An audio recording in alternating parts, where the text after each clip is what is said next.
Shalom, selamat sore Bapak Ibu Saudara yang diberkati Tuhan.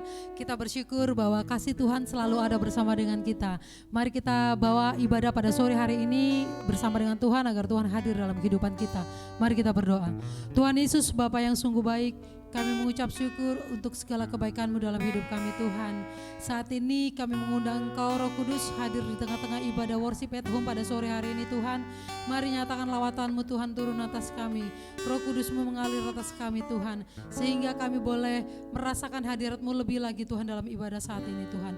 Beracara Roh Kudus dari awal hingga pada akhirnya nanti.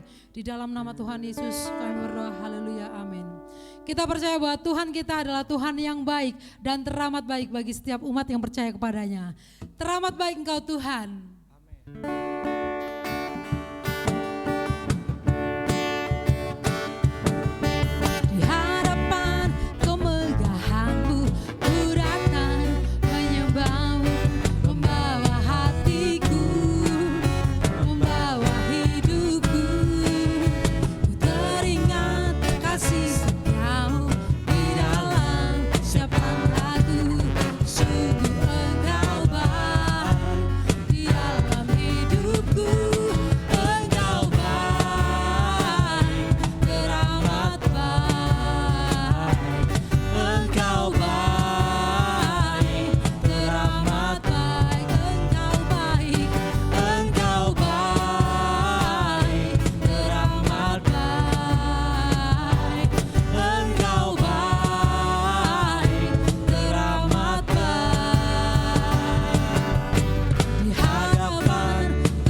Adalah Tuhan yang baik dan teramat baik bagi setiap umat yang percaya kepadanya.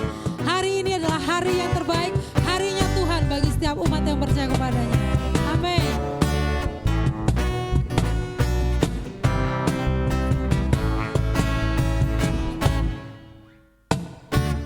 Hari ini hari yang telah dijadikan Tuhan, mari kita bersyukur.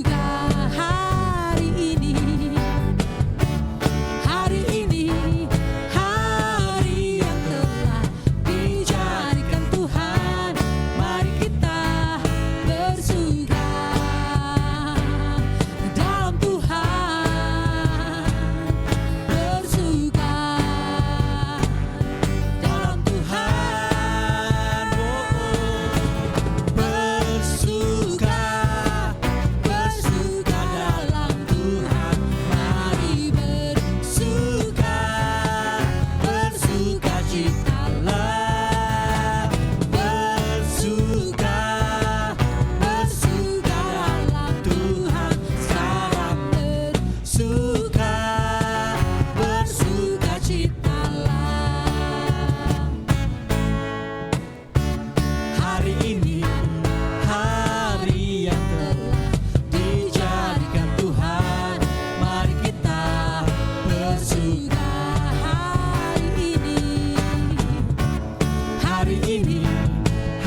Kerahkanlah kekuatan-Mu bagi setiap umat-Mu. Kerahkanlah kekuatan-Mu ya Allah.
Mari kita mau lebih dalam lagi untuk menikmati dan merasakan hadirat Tuhan. Haleluya Tuhan. Kau adalah Allah yang baik, Kau Allah yang ajaib dan Kau terindah dalam hidup kami Tuhan. Kami mau lebih dalam lagi menikmati hadirat-Mu Tuhan. Kami mau lebih lagi merasakan jamahan-Mu Tuhan dalam hidup kami Tuhan. Haleluya Yesus.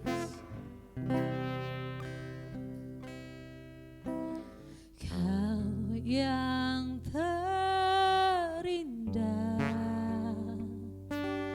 di dalam hidup ini, tiada Allah Tuhan yang seperti Engkau, besar perkasa penuh kemuliaan. Kau yang termanis di dalam hidup ini, ku cinta Kau lebih dari segalanya, besar Kau setiamu kepadaku. Ku sembah Kau, ya Allahku.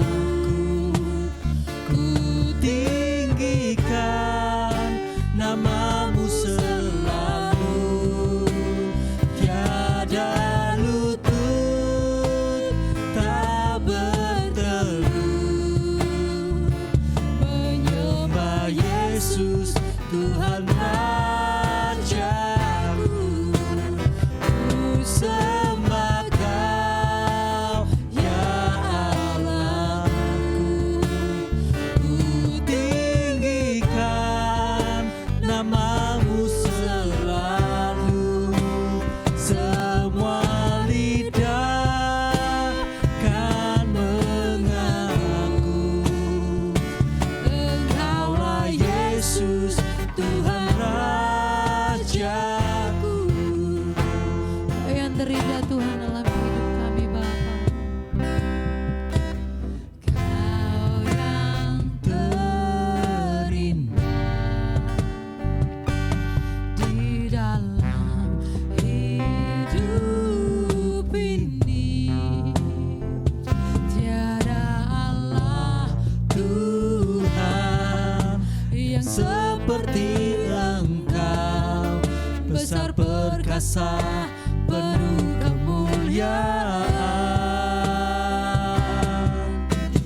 Kau yang termanis di dalam hidup ini. Ku cinta Kau Lebih dari segalanya, besar kasih setiamu kepadaku. Ku sembah Kau, ya Allahku. Ku tinggikan namamu selalu, tiada lutut tak bertelut, menyembah Yesus Tuhan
Tuhan Rajaku,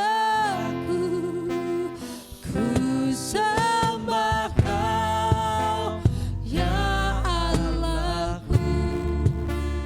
Ku tinggikan namamu selalu, semua lidah kan mengaku. Engkaulah Yesus, Tuhan Rajaku, ku sembah Kau, ya Allahku. Ku tinggikan namamu selalu, tiada lutut tak bertelut menyembah Yesus, Tuhan Rajaku. Pada hambanya kami persilakan.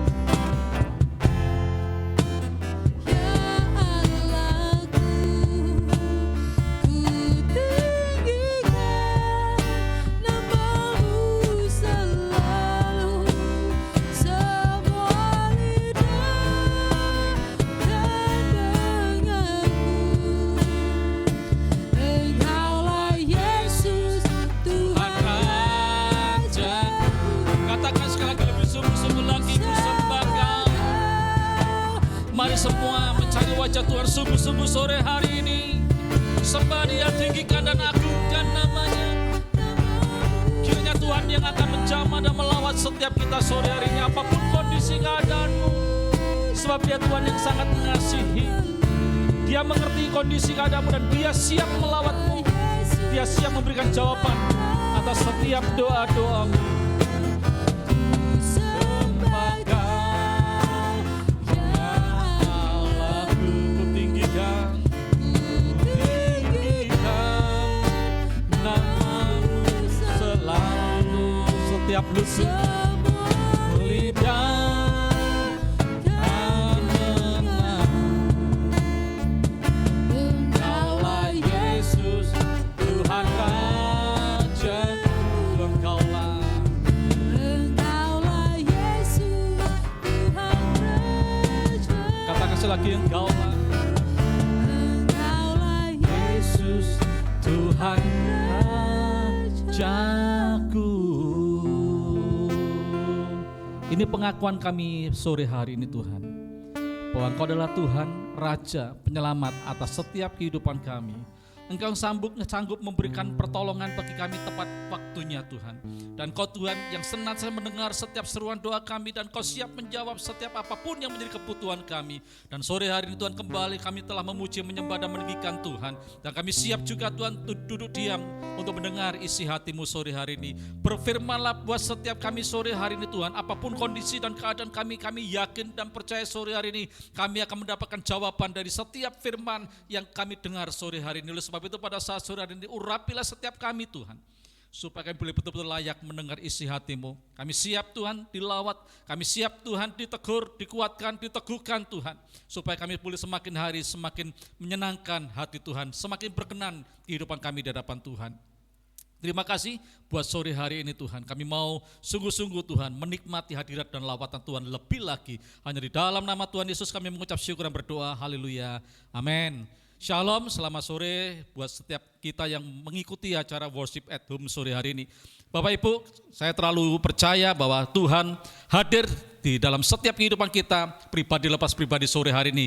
Oleh karena Dia mengerti, mengetahui kerinduan hatimu. Ya, rasa haus dan lapar akan hadirat Tuhan yang membuat Tuhan rindu untuk menyapa engkau dalam setiap kehidupan kita secara pribadi. Dan sore hari ini Tuhan juga akan menyampaikan isi hatinya buat setiap kita. Ya, judul khotbah sore hari ini yaitu menyerahkan hak untuk memperoleh yang terbaik. Bapak Ibu semua saudara, ya, manusia diciptakan Tuhan itu dengan sebuah kehendak bebas. Ada sebuah perbedaan antara makhluk yang lain yang diciptakan dengan yang namanya manusia. Sebab Tuhan memberikan kepada manusia, ya, yaitu kehendak bebas untuk memilih. Dan artinya Bapak Ibu, kita juga memiliki sebuah hak untuk mempertahankan apa yang kita punya, mempertahankan apa yang kita miliki, kebenaran kita, ya, kekuasaan yang kita miliki itu sebenarnya patut kita pertahankan, ya, karena kita punya hak di dalamnya. Tetapi sore hari ini kita mau belajar sesuatu yang berbeda. Kita mau belajar untuk sungguh-sungguh menyerahkan hak kita ke dalam tangan Tuhan supaya kita boleh memperoleh sesuatu yang terbaik dalam setiap kehidupan ini. Ya, kita akan buka terlebih dahulu dalam 1 Korintus pasal yang ke-6. 1 Korintus pasalnya yang ke-6, ayat yang ke-19 dan ayat yang ke-20. Demikian bunyi firman Tuhan. Atau tidak tahukah kamu bahwa tubuhmu adalah bait Roh Kudus yang diam di dalam kamu, Roh Kudus yang kamu peroleh dari Allah, dan bahwa kamu bukan milik kamu sendiri, sebab kamu telah dibeli dan harganya telah lunas dibayar. Karena itu muliakanlah Allah dengan tubuhmu. Sore hari ini kita akan belajar bersama-sama tentang ayat firman Tuhan ini, bahwa setelah kita jatuh dalam dosa, firman Tuhan katakan bahwa Yesus datang ke muka bumi untuk menyelamatkan setiap orang yang mau percaya kepada Dia. Karya penebusan diberikan supaya setiap kita tidak mengalami penghukuman yang kekal, tapi justru kita akan mengalami kehidupan bersama dengan Tuhan yang kekal. Dan sejak kita menerima penebusan itu, berarti hidup kita bukan milik kita lagi, tapi hidup kita ini adalah milik Tuhan. Kita telah dibeli lunas terbayar oleh kematian Yesus yang tergantung di atas kayu salib. Yang sebentar lagi kita akan merayakan bersama-sama di dalam Paskah. Sebagai bukti kasih Tuhan atas setiap kehidupan manusia yang telah berdosa, yang seharusnya akan mengalami penghukuman yang kekal, tapi oleh karena kasih Bapa akan setiap manusia, sehingga Dia mengutus anaknya yang tunggal, supaya setiap orang yang percaya tidak akan mati binasa, tapi melainkan beroleh hidup yang kekal. Dan sejak itu, saya mau katakan bahwa hidup ini bukan milik kita lagi. Kita sudah tidak punya hak untuk mengatur tentang kehidupan kita, karena hidup ini adalah milik Tuhan, telah dibeli, ditebus, dan lunas terbayarkan. Kita tidak punya hak lagi untuk kita mengatur segala sesuatu kehidupan ini dengan cara kita, dengan keinginan kita, mau sendiri, maunya gue. Tapi kita mau belajar untuk sungguh-sungguh belajar menyerahkan hak kita, karena kita adalah milik Tuhan. Kita adalah orang-orang yang telah ditebus oleh Tuhan. Kita akan melihat juga dalam kitab Injil Matius pasal yang ke-10. Matius pasal yang ke-10.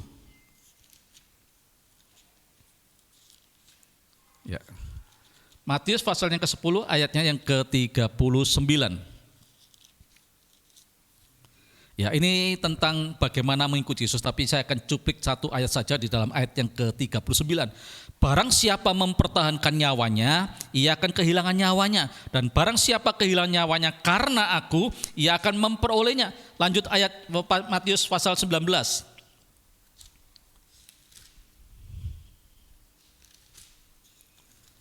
Matius 19 ayat 27 sampai ayat yang ke-29. Demikian bunyi firman Tuhan. Lalu Petrus menjawab dan berkata kepada Yesus, kami ini telah meninggalkan segala sesuatu dan mengikut Engkau. Jadi apakah yang akan kami peroleh Tuhan? Kata Yesus kepada mereka, aku berkata kepadamu, sesungguhnya pada waktu penciptaan kembali, apabila anak manusia bersemayam di takhta kemuliaannya, kamu yang telah mengikut aku akan duduk juga di atas 12 takhta untuk menghakimi ke-12 suku Israel. Dan setiap orang yang karena namaku meninggalkan rumahnya, saudaranya laki-laki atau saudaranya perempuan, bapak atau ibunya, anak-anak atau ladangnya, akan menerima kembali 100 kali lipat dan akan memperoleh hidup yang kekal. Bapak Ibu, kalau kita lihat tadi dalam Matius pasal yang ke-10, ayat yang ke-39 berkata, kalau engkau mempertahankan nyawamu, engkau akan kehilangan nyawamu.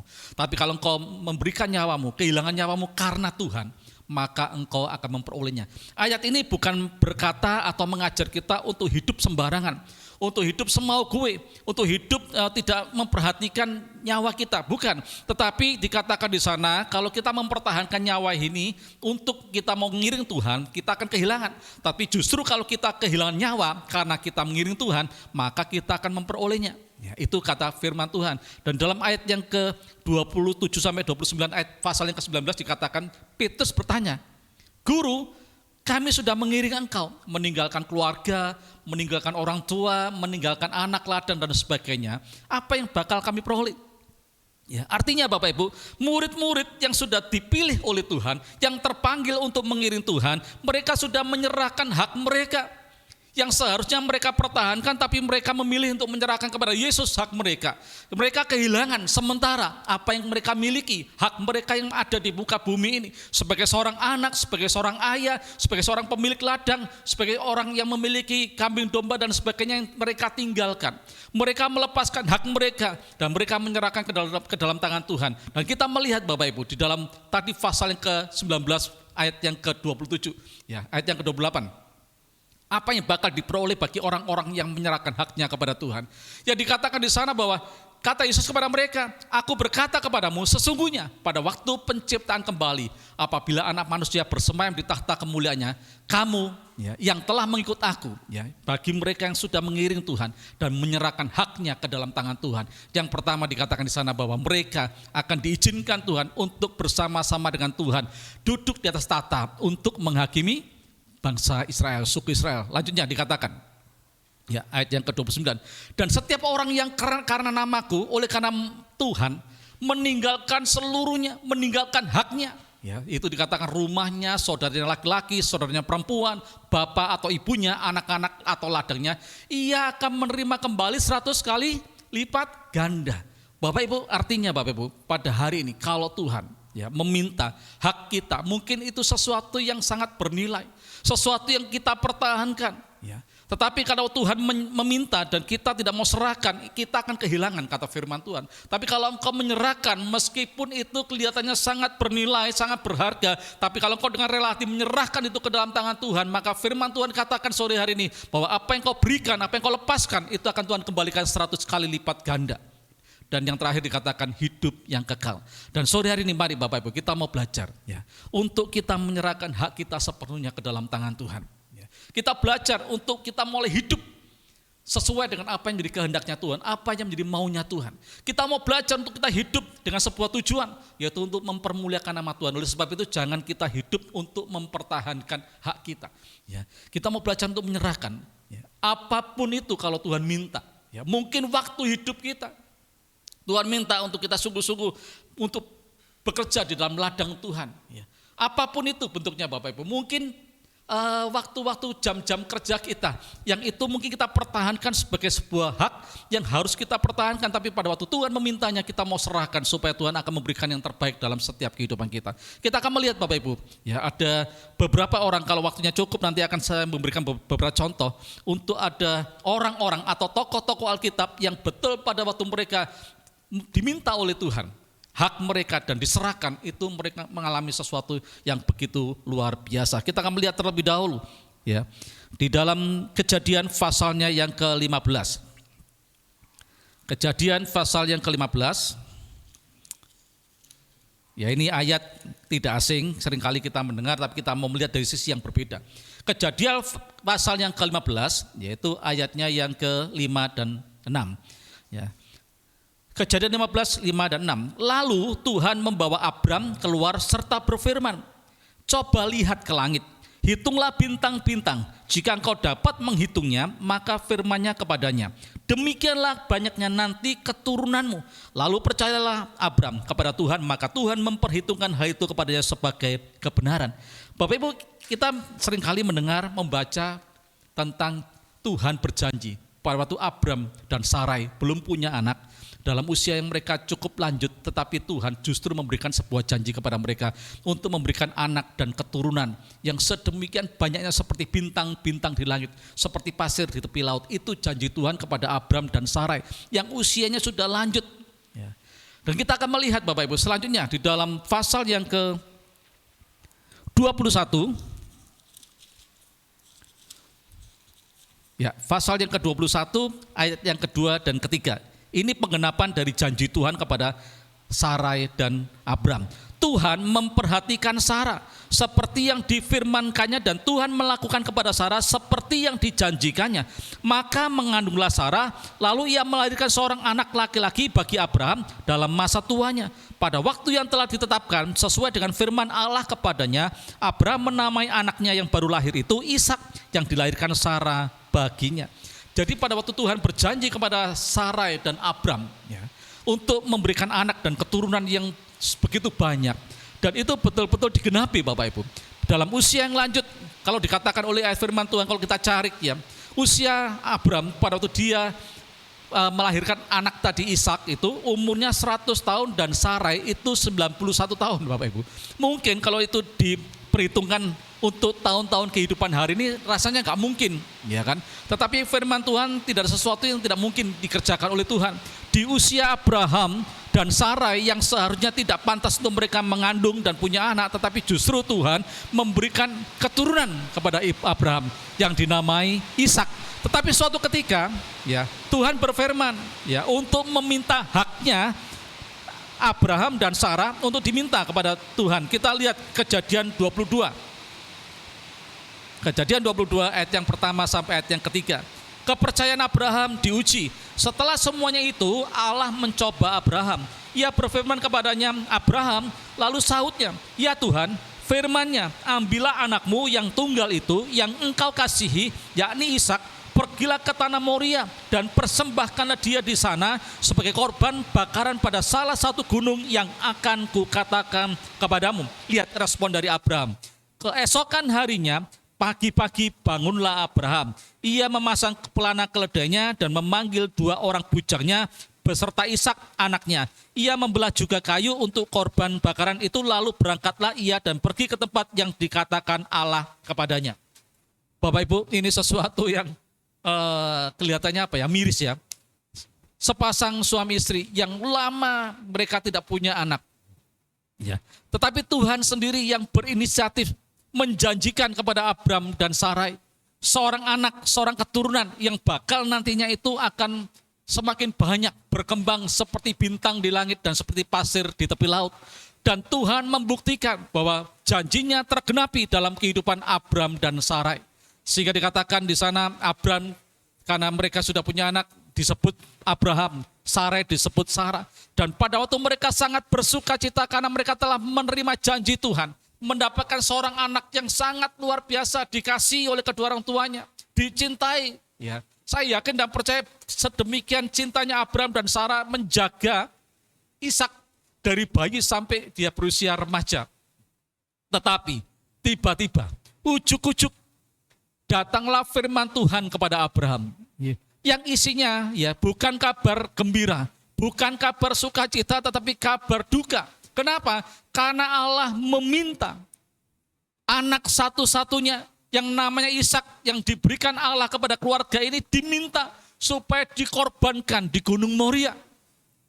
Saya yakin kalau kita sebagai seorang ayah, papa yang normal mendengar sebuah perintah seperti ini, pasti kita semua akan merasakan ada kesedihan yang demikian luar biasa. Saya yakin Abraham pun di posisi yang sama. Dia sangat-sangat sedih mendengar ada perintah yang daripada Allah yang mengatakan bahwa anak yang dia kasihi, anak yang dia cintai, anak satu-satunya, anak semata wayang, tetapi Allah memerintahkan untuk mengorbankan Ishak. Tapi kita melihat bagaimana responnya Abraham pada waktu dia mendengarkan tentang perintah Allah. Pagi-pagi benar kata firman Tuhan. Abraham tidak menunda untuk segera menyerahkan haknya. Yang seharusnya dia sebagai seorang papa punya hak untuk mempertahankan anaknya. Dia punya hak untuk dia menjaga anaknya. Tetapi pada waktu Allah meminta haknya dan Abraham menyerahkan supaya anak ini betul-betul dibawa dan dikorbankan di Gunung Moria. Dan kalau Bapak Ibu nanti mempelajari selanjutnya ayat-ayat yang tadi kita baca bersama, di dalam sepanjang perjalanan saya yakin dan percaya bahwa Abraham di dalam hatinya berkecamuk. Ya, dia pasti berpikir bahwa anak ini adalah anak yang dia cintai, anak yang dia kasihi. Dia rindu melihat anak ini bertumbuh lebih dewasa lagi, melihat anak ini semakin hari semakin bertumbuh dewasa. Tetapi hari ini Abraham harus belajar taat kepada Tuhan dengan menyerahkan haknya karena Allah memintanya. Sehingga Abraham sungguh-sungguh melakukan. Kita akan melihat selanjutnya apa yang terjadi di dalam pasal yang sama 22 dan ayat 11 sampai ayat yang ke-19. Demikian bunyi firman Tuhan. Tetapi berserulah malaikat Tuhan dari langit kepadanya, Abraham, Abraham, sahutnya, ya Tuhan. Lalu Tuhan berfirman, jangan bunuh anak itu dan jangan kau apa-apakan dia. Sebab telah ku ketahui sekarang bahwa engkau takut akan Allah dan engkau tidak segan-segan untuk menyerahkan anakmu. Tidak segan-segan untuk menyerahkan hakmu. ya, yang tunggal kepadaku. Lalu Abraham menoleh dan melihat seekor domba jantan di belakangnya, yang tanduknya tersangkut dalam belukar. Abraham mengambil domba itu lalu mengorbankannya sebagai korban bakaran pengganti anaknya. Dan di sana Abraham menamai tempat itu Tuhan menyediakan. Bapak Ibu coba lihat. Ya. Pada waktu ada seseorang yang belajar taat, pada waktu Allah meminta haknya untuk diserahkan. Dan pada waktu si bapak ini dia betul-betul taat untuk menyerahkan haknya. Kita melihat bagaimana Tuhan itu menyediakan sesuatu yang luar biasa. Kita melihat bagaimana Abraham belajar. Dia tahu pasti bahwa Tuhan Allahnya adalah Tuhan yang mengerti segala situasi, kondisi, keadaan yang sedang dialami setiap manusia. Sehingga dia tidak ragu untuk betul-betul mau taat melakukan dan menyerahkan haknya. Sebagai seorang ayah untuk memberikan anaknya yang tunggal sebagai korban bakaran. Dan kita melihat Tuhan betul-betul menghargai iman Abraham. Ya, dan Tuhan menyediakan penggantinya. Bukan Ishak, bukan anaknya, bukan haknya yang diambil oleh Tuhan. Tetapi Tuhan menyediakan seekor domba untuk dikorbankan. Kita akan melihat apa akibatnya, apa hasil yang didapatkan oleh Abraham. Kita melihat dikatakan di sana, ya ayat yang ke-16. Aku bersumpah demi diriku sendiri, demikianlah firman Tuhan. Karena engkau telah berbuat demikian, yaitu menyerahkan haknya, dan engkau tidak segan-segan untuk menyerahkan anakmu yang tunggal, menyerahkan hakmu kepadaku, maka kata firman Tuhan, aku Tuhan Allah akan memberkati engkau berlimpah-limpah. Kita melihat bagaimana Tuhan memberikan kepada Abraham orang yang mau menyerahkan haknya, yaitu berkat yang berlimpah-limpah dan membuat keturunanmu sangat banyak seperti bintang di langit dan seperti pasir di tepi laut, dan keturunanmu itu akan menduduki kota-kota musuhnya. Bapak Ibu, kita melihat bagi orang yang mau belajar untuk menyerahkan haknya ke dalam tangan Tuhan, maka akan mendapatkan sesuatu yang luar biasa, sesuatu yang terbaik. Dikatakan firman Tuhan, karena Abraham mau menyerahkan haknya, akhirnya tanpa diminta, Tuhan sendiri yang menjanjikan, Tuhan sendiri yang memeteraikan, supaya betul-betul hidup Abraham diberkati. Ya, ini kalau kita ngomong soal berkat, kita seringkali menyamakan dengan namanya keuangan atau harta. Ya bolehlah, tapi itu berkat yang paling rendah Bapak Ibu. Tetapi kita akan mendapatkan lebih dari semua itu. Tidak hanya sekedar keuangan, tidak hanya sekedar harta benda, tidak hanya sekedar pekerjaan yang kita kerjakan diberkati Tuhan, tetapi seluruh kehidupan kita itu pasti diberkati Tuhan. Kalau kita mau belajar untuk menyerahkan hak kita pada waktu Allah memintanya. Yang kedua, firman Tuhan katakan, janji untuk menjadikan Abraham ini bapak segala bangsa itu tergenapi juga. Ya, kita mau belajar Bapak Ibu sore hari ini. Ya, pada waktu Tuhan meminta, yang seharusnya itu hak kita, yang seharusnya itu sesuatu yang bernilai, yang berharga, yang seharusnya kita pertahankan. Tapi pada waktu Tuhan memintanya, Allah memintanya, mari kita mau belajar untuk menyerahkan hak kita ke dalam tangan Tuhan, supaya kita boleh menerima yang terbaik. Contoh yang kedua, kita akan melihat di dalam 1 Samuel. 1 Samuel pasal yang ke-18. Ini kisah juga luar biasa Bapak Ibu. 1 Samuel pasal yang ke-18. Ayatnya yang ke-6, ya. Demikian bunyi firman Tuhan. Tetapi pada waktu mereka pulang, ketika Daud kembali sesudah mengalahkan orang Filistin itu, keluarlah orang-orang perempuan dari segala kota Israel menyongsong Raja Saul sambil menyanyi dan menari-nari dengan memukul rebana, dengan bersukaria dan dengan membunyikan gerincing. Dan perempuan yang menari-nari itu menyanyi berbalas-balasan, katanya, Saul mengalahkan beribu-ribu musuh, tetapi Daud berlaksa-laksa. Lalu bangkitlah amarah Saul dengan sangat, dan perkataan itu menyebalkan hatinya, sebab pikirnya, kepada Daud diperhitungkan mereka berlaksa-laksa, tetapi kepada aku diperhitungkannya beribu-ribu. Akhir-akhirnya jabatan raja itu pun jatuh kepadanya. Sejak hari itu maka Saul selalu mendengki Daud. Ayat yang ke-10, keesokan harinya roh jahat yang daripada Allah itu berkuasa atas Saul, sehingga ia kerasukan di tengah-tengah rumah, sedang Daud main kecapi seperti sehari-hari. Adapun Saul ada tombak di tangannya. Saul melemparkan tombak itu karena pikirnya, baiklah aku menancapkan Daud ke dinding, tetapi Daud mengelakkannya sampai 2 kali. Bapak Ibu, kalau kita melihat ya kisah ini, ya, sesuatu yang tragis terjadi. Kenapa? Bukan Daud yang menyombongkan diri karena dia mengalahkan musuhnya berlaksa-laksa, tetapi oleh karena nyanyian, ya, para wanita para perempuan yang ada di Israel yang menyanyikan pada waktu Saul dan seluruh pasukannya pulang perang. Mereka bernyanyi sambil menari-nari. Saul mengalahkan beribu-ribu, tetapi Daud mengalahkan berlaksa-laksa. Justru dari nyanyian inilah Saul membenci Daud. Dia sakit hati kepada Daud karena kepada Daud diperhitungkan lebih besar daripada yang dilakukan oleh Saul. Sehingga Saul berpikir jangan-jangan suatu ketika nanti, ya kan, raja ini akan jatuh kepada Daud. Sehingga dia punya ikhtiar, dia punya sebuah rencana untuk membunuh Daud. Dan itu tidak main-main Bapak Ibu. Ya, karena tekad Saul sudah bulat bahwa dia harus membunuh Daud. Karena khawatir nanti suatu ketika yang bakal menggantikan dia bukan keturunannya, tapi justru Daud. Dan sejak kejadian itu kita melihat di dalam sepanjang kehidupan bahwa Daud melarikan diri akhirnya. Karena dia mau dibunuh oleh Raja Saul. Singkat cerita kita melihat, ya, pada waktu Daud dikejar-kejar, itu ada sebuah kesempatan yang diberikan untuk dia boleh membalaskan dendamnya. Kita melihat dalam 1 Samuel pasal yang ke-24, ayat yang pertama. Daud pergi dari sana lalu tinggal di kubu-kubu gunung di En-Gedi. Ketika Saul pulang sesudah memburu orang Filistin itu, diberitahukanlah kepadanya demikian. Ketahuilah, Daud ada di padang gurun En-Gedi. Kemudian Saul mengambil 3.000 orang untuk mengejar seorang yang namanya Daud. Ya, Raja Saul membawa 3.000 pasukan yang luar biasa untuk menangkap Daud. 3.000 orang yang terpilih dari seluruh orang Israel. Lalu pergi mencari Daud dan orang-orangnya di gunung batu kambing hutan. Ia sampai ke kandang-kandang domba di tepi jalan. Di sana ada gua dan Saul masuk ke dalamnya untuk membuang hajat. Tetapi Daud dan orang-orangnya duduk, dia sembunyi di bagian belakang gua itu. Lalu berkatalah orang-orangnya kepada Daud, telah tiba hari yang dikatakan Tuhan kepadamu. Sesungguhnya aku menyerahkan musuhmu ke dalam tanganmu, maka perbuatlah kepadanya apa yang kau pandang baik. Maka Daud bangun, lalu memotong puncak jubah Saul dengan diam-diam. Kemudian berdebar-debarlah hati Daud, karena ia telah memotong puncak Saul. Lalu berkatalah ia kepada orang-orangnya, dijauhkan Tuhanlah kiranya daripadaku, untuk melakukan hal yang demikian kepada Tuanku, kepada orang yang diurapi Tuhan, yakni menjamah dia, sebab dialah orang yang diurapi Tuhan. Bapak Ibu, setelah Daud dikejar-kejar oleh Saul, ya, ada sebuah kesempatan. Ya. Kalau menurut saya ini sebetulnya tidak kebetulan.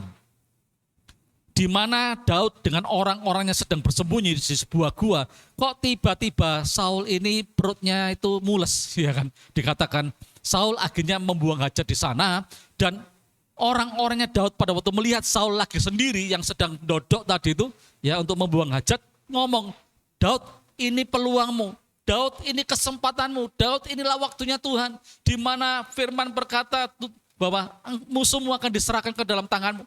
Ini waktumu untuk membunuh Saul. Tetapi Daud tidak membunuh, tapi dia cuma memotong puncak jubah dari Saul. Dan dia berkata, dijauhkan Tuhan untuk aku melakukan kejahatan, membunuh orang yang diurapi Tuhan. Luar biasa hatinya Daud.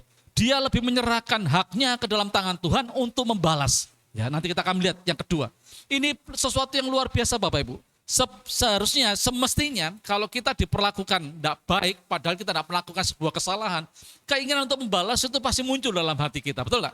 Ya, kalau kita mungkin difitnah, kita dituduh, kita diinjak-injak hak kita, ya seringkali ada keinginan dalam hati ini muncul. Hati-hati ya.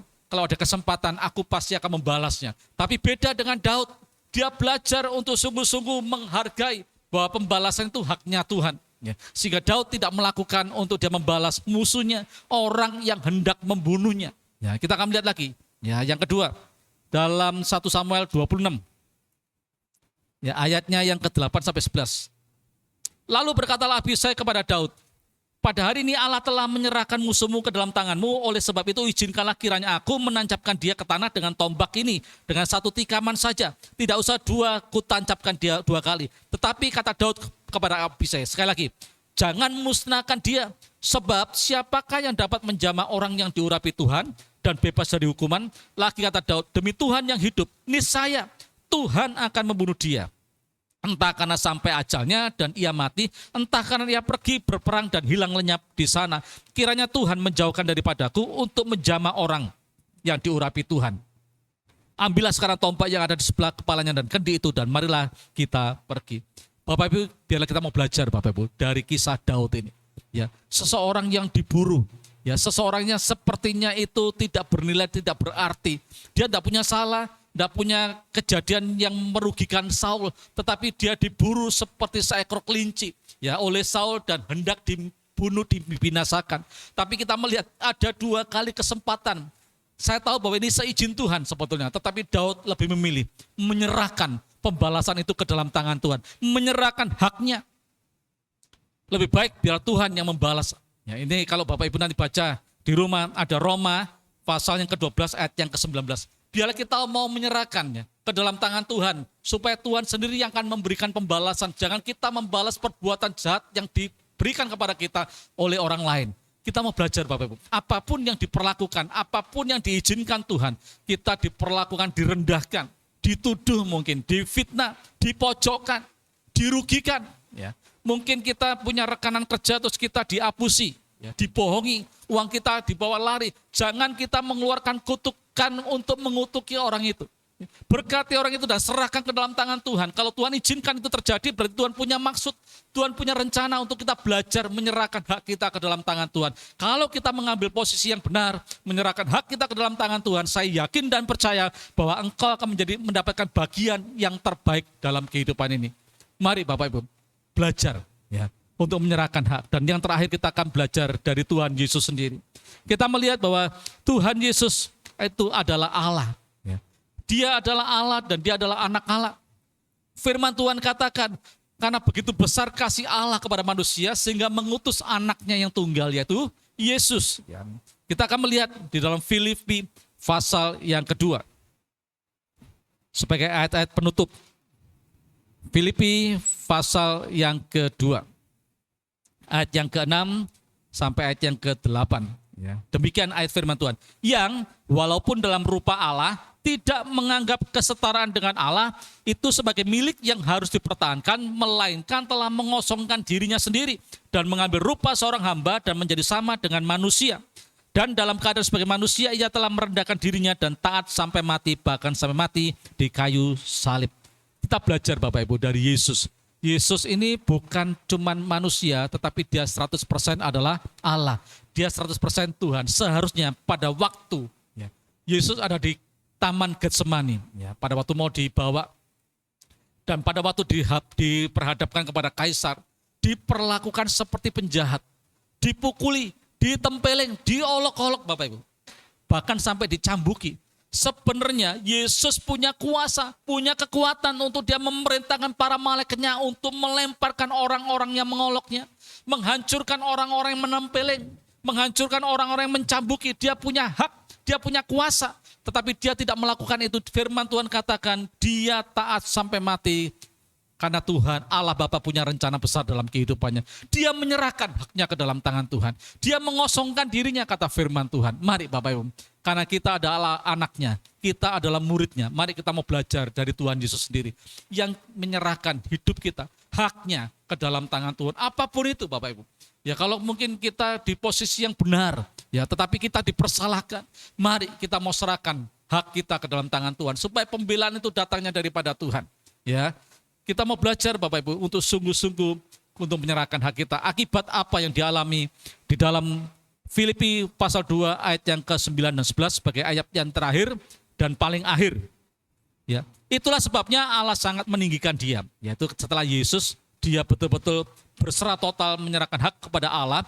Itulah sebabnya Allah sangat meninggikan dia. Jadi yang pertama, oleh karena ketaatan Yesus dan menyerahkan haknya kepada Bapa, yang pertama Allah sendiri yang meninggikan Yesus.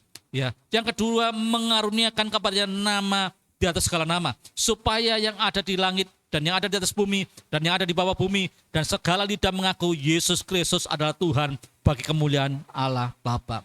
Ada sesuatu yang Yesus dapatkan, ya, sesuatu yang begitu luar biasa, sebab di dalam nama Yesus semua lutut bertelut, ya, semua kuasa tunduk di bumi, di seluruh langit dan alam semesta. Kita harus bersyukur Bapak Ibu, kita punya guru, kita punya Tuhan yang mengajar kita, memberikan sebuah teladan yang begitu luar biasa. Pada waktu Allah Bapa punya rencana yang besar lewat kehidupan Yesus, Yesus betul-betul menyerahkan haknya kepada Allah Bapa supaya rencana besar Allah Bapa terwujud lewat kehidupannya dan akibatnya kita semua mengalami keselamatan. Mari, kalau Tuhan izinkan kita diperlakukan tidak adil, kalau Tuhan izinkan kita dipersalahkan, kalau Tuhan izinkan kita dicemooh, kalau Tuhan izinkan kita difitnah, kalau Tuhan izinkan kita dipojokkan, kalau Tuhan izinkan kita dipermalukan, kalau Tuhan izinkan kita dirugikan sekalipun, belajar untuk kita tidak membalas. Tapi mari kita belajar untuk menyerahkan hak kita, karena pembalasan itu adalah haknya Tuhan. Amin. Mari kita mau tundukkan kepala di hadapan Tuhan pada saat sore hari ini. Mari para pemusik untuk maju ke depan membantu saya menaikkan sebuah pujian. Dan semua jemaat Tuhan yang mengikuti worship at home, tundukkan kepalamu di hadapan Tuhan. Mungkin engkau sedang sendiri atau mungkin kau mengikuti acara ini bersama dengan beberapa saudara ataupun rekan. Mari kita mau secara pribadi datang kepada Tuhan sore hari ini. Saya terlalu yakin dan percaya kalau firman Tuhan ini datang kepada kita sore hari ini, berarti Tuhan rindu betul kita betul melakukan, mengimani apa yang sudah kita dengar pada saat sore hari ini. Mari kita juga mau belajar menjadi orang-orang yang taat melakukan kehendak Tuhan, belajar hidup untuk kita menyerahkan hak kita ke dalam tangan Tuhan. Kalau Tuhan memang betul izinkan kita mengalami kondisi-kondisi yang tidak nyaman, kondisi-kondisi yang seharusnya kita bisa membalas, kita bisa memperjuangkan hak kita bisa mempertahankan hak kita.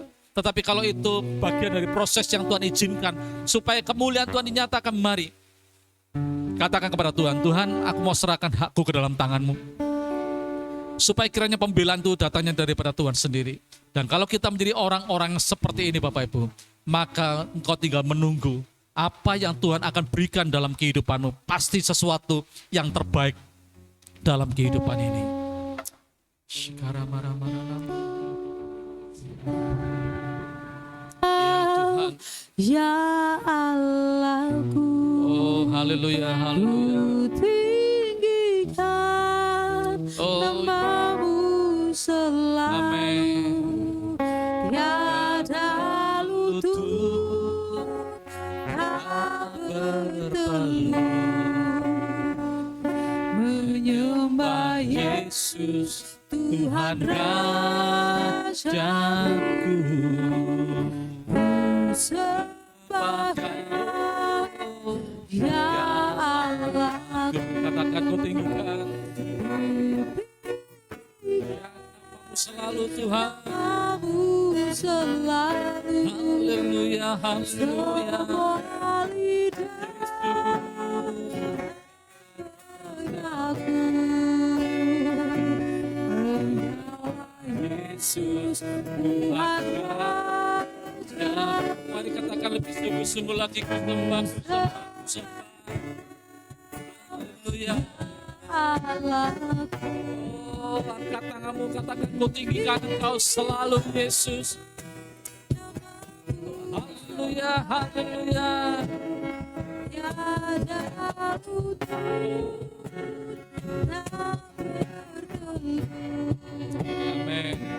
menyembah Yesus Tuhan Rajaku. Menyembah Yesus. Menyembah Yesus Tuhan Rajaku. Sekali katakan menyembahmu Yesus. Menyembah Yesus Tuhan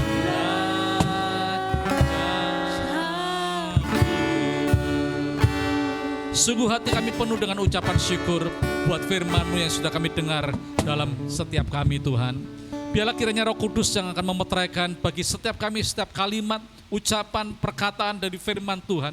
Biarlah itu betul-betul melekat dalam hati kami dan oleh karena kekuatan pengurapan Tuhan memampukan dan menyanggupkan setiap kami untuk mempraktekkan, melakukan firman ini Tuhan. Kami mau belajar kalau selama ini seringkali Tuhan kami menjadi orang yang seringkali Tuhan tidak mudah untuk melepaskan hak kami Tuhan. Pada waktu kami diperlakukan tidak baik, pada waktu kami diperlakukan tidak adil, pada waktu kami direndahkan Tuhan, pada waktu kami difitnah, pada waktu kami dirugikan, seringkali kami mau menuntut hak kami. Tapi pada saat sore hari ini kami mau belajar seperti Daud Tuhan, untuk menyerahkan hak kami ke dalam tangan-Mu. Sebab kami tahu bahwa pembalasan itu datangnya daripada Tuhan, pertolongan itu pun datangnya daripada Tuhan. Pada waktu kami menyerahkan hak kami ke dalam tangan Tuhan, maka Tuhan sediakan turun tangan untuk menyelesaikan setiap kondisi keadaan yang kami alami dalam setiap kehidupan kami. Dan satu hal yang kami mengerti sore hari ini Tuhan, pada waktu kami sungguh-sungguh menyerahkan hak kami, pada waktu Engkau meminta bagi kami Tuhan, maka kami pun akan mengalami perkara-perkara yang terlebih baik Tuhan. Firman-Mu bahkan menjelaskan, kalau kami kehilangan sesuatu oleh karena kami mengiring Tuhan, harus meninggalkan sesuatu karena kami harus mengiring Tuhan, maka Tuhan akan mengembalikan kepada kami 100 kali lipat ganda. Oleh sebab itu kami bersyukur sore hari ini kami punya Allah yang tidak pernah berhutang buat setiap kami. Engkau senantiasa menyediakan, memberikan yang terbaik yang tidak pernah kami pikirkan dalam hidup ini. Terima kasih Tuhan. Dan pada saat sore ini Tuhan, kami juga berdoa buat saudara-saudara kami yang dalam keadaan sakit Tuhan, apapun kondisi keadaan mereka hari ini, sakit apapun yang mereka derita Tuhan, pada saat sore ini hamba-Mu berdoa dan meminta kepada Tuhan, kiranya belas kasihan Allah turun, dan oleh kuasa bilur-bilur-Mu sakit penyakit apapun juga disembuhkan, dipulihkan, karena tubuh mereka adalah bait Allah di mana roh Allah itu tinggal di dalamnya, dan hidup mereka telah ditebus oleh Allah, dan Allah yang punya hak atas setiap tubuh mereka. Oleh sebab itu sore hari ini kesembuhan dan pemulihan sudah terjadi.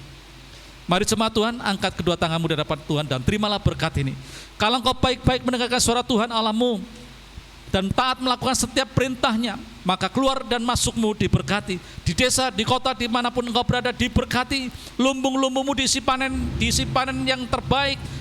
Bakul-bakulmu diberkati, kandungan istri dan keturunanmu diberkati, sawah ladangmu diberkati, peternakanmu diberkati, dan apapun yang kau usahakan diberkati. Di bawahnya kau semakin naik dan tidak turun, dijadikannya kepala dan bukan ekor. Terimalah berkat ini dari Allah Bapa, Allah Anak, Allah Roh Kudus, Yesus Kristus namanya. Haleluya, amin. Selamat malam, selamat Tuhan Yesus memberkati.